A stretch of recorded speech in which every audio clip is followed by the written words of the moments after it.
कांकेर के थाना अंतागढ़ क्षेत्र में पुलिस ने नाकाबंदी के दौरान प्रतिबंधित सीपीआई माओवादी संगठन के सीनियर कैडर प्रभाकर राव उर्फ बालमरी नारायण राव को गिरफ्तार किया। बस्तर आईजी सुंदरराज पी ने बताया कि वर्ष 2024 में अब तक 884 माओवादी कैडरों की गिरफ्तारी की गई है। प्रभाकर राव की गिरफ्तारी नक्सल विरोधी अभियान में पुलिस को एक महत्वपूर्ण सफलता मिली है।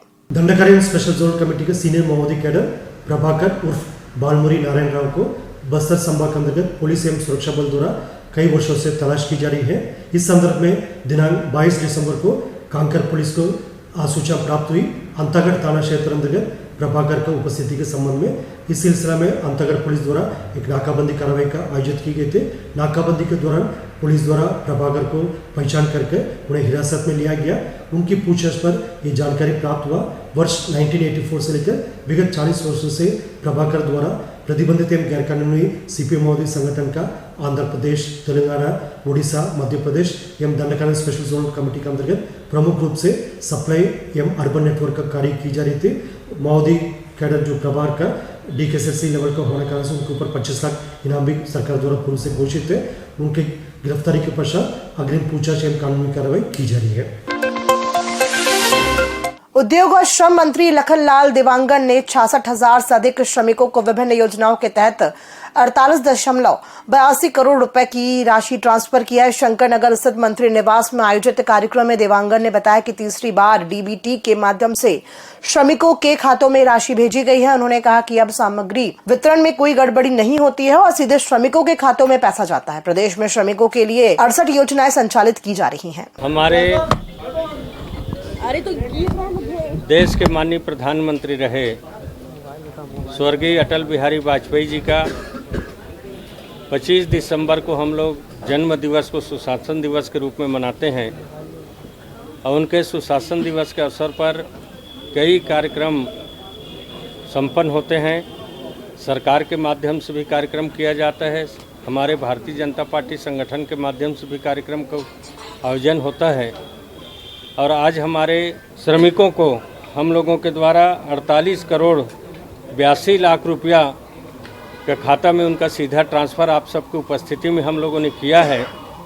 और अभी एक साल के अंतराल में 375 करोड़ रुपया का उनको अलग अलग योजनाओं के माध्यम से लाभान्वित किया गया है, जिसमें हमारे बहनों को बच्चा पैदा होता है तो 20,000 रुपये की सहायता राशि दी जाती है, पढ़ाई के लिए स्कॉलरशिप दी जाती है, उनको काम करने के लिए औजार की व्यवस्था होती है और साइकिल, मशीन अलग अलग योजनाओं के माध्यम से 68 प्रकार के योजनाएं संचालित होती है।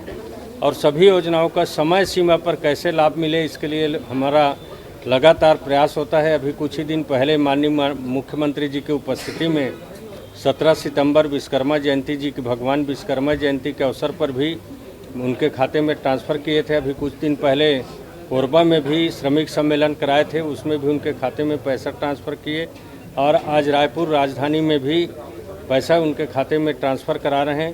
अब इस तरह से अलग अलग योजनाओं के माध्यम से उनको लाभान्वित करने का प्रयास किया जाता है। जैसे हमारे श्रमिक हैं 60 साल से उम्र ज़्यादा होता है तो उनको 1500 रुपया मासिक पेंशन दी जाती है। हमारे श्रमिकों को दाल भात केंद्र में शहीद वीर नारायण के नाम से दाल भात केंद्र, उसमें 5 रुपये में गर्म भोजन भरपेट दिया जाता है। अभी हम लोगों ने एक कर्मकार मंडल के माध्यम से और निर्णय लिया है कि जो हमारे श्रमिक पंजीकृत नहीं रहते, अब ऐसे श्रमिक अगर काम करते दुर्घटना में घटित होता है तो उनको भी 1 लाख रुपया देने को हम लोगों ने अपने बोर्ड में मंजूरी दी है ताकि उनको भी लाभ मिल सके। क्योंकि पंजीकृत रहते उनको तो लाभ मिलता है, बाकी जो पंजीकृत नहीं रहते और किसी मजदूरी करते करते उनका दुर्घटना होती है तो उनको भी सहायता राशि देने का हम लोगों ने प्रावधान किया है। इस तरह से बहुत सारे योजनाएं संचालित की जा रही है। छत्तीसगढ़ भाजपा के प्रदेश अध्यक्ष किरण सिंह देव और मुख्यमंत्री विष्णुदेव साय दिल्ली में आयोजित संगठन चुनाव की बैठक में शामिल हुए। बैठक में भाजपा के मंडल अध्यक्षों की नियुक्ति को लेकर चर्चा की जाएगी, जहां कई जगह विवाद की स्थिति बन रही है।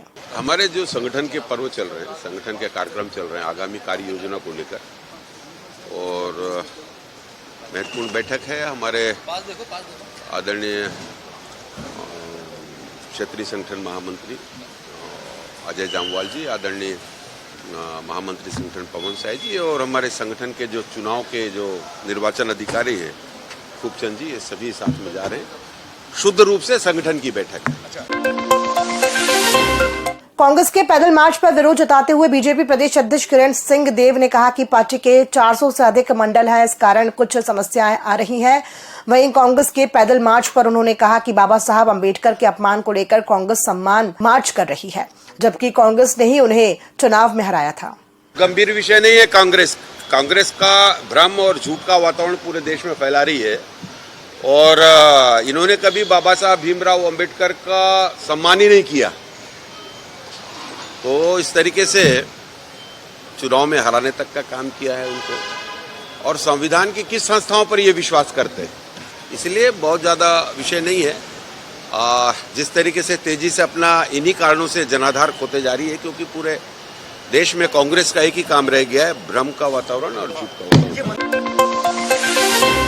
केंद्रीय गृह मंत्री अमित शाह के बाबा साहब अंबेडकर पर दिए बयान को लेकर छत्तीसगढ़ में कांग्रेस का विरोध जारी है। एआईसीसी के निर्देश पर 2 राज्यसभा सांसदों ने प्रेस कॉन्फ्रेंस की और आज कांग्रेस ने मार्च पास्ट किया। इस दौरान नेताओं ने अमित शाह के इस्तीफे की मांग करते हुए माफी की अपील की।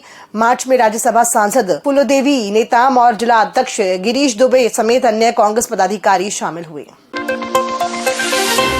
धमतरी जिले के करूर क्षेत्र के ग्राम कोकड़ी खैरा में 6 साल के जुड़वा भाई होरीलाल और डोमन लाल की कुएं में गिरकर मौत हो गई है। दोनों बच्चे घर के पास खेल रहे थे जब उनका बॉल कुएं में गिरा और उसे निकालने के दौरान दोनों बच्चे कुएं में गिर गए। सूचना मिलने पर पुलिस ने शवों को बाहर निकाला और पोस्टमार्टम के लिए भेज दिया है। इस घटना से गांव में शोक की लहर दौड़ गई है। हमारे जिले में थाना कुरुद के अंतर्गत गांव कोकड़ी खैरा है, वहां से हमें सूचना मिली थी कि 2 जुड़वा बच्चे मिसिंग है करके। जब उसकी पता तलाश करवाया गया तो गांव के कुएं में ही दोनों की बॉडी मिली है। सर, डूबने से मौत हुई कि क्या? दोनों बच्चों की डूबने से मौत हुई है और प्रथम दृष्टया, और अभी उसको मर कायम किया गया, जांच किया जा रहा है। क्या निकल कर सामने आया सर? बच्चे कहाँ गए थे, क्या? उनके पाला परिजन से चर्चा करने के बाद ये पता चला कि दोनों बच्चे गाँव में खेलने के लिए निकले थे और बॉल खेल रहे थे और उसी दौरान ये घटना हुई है।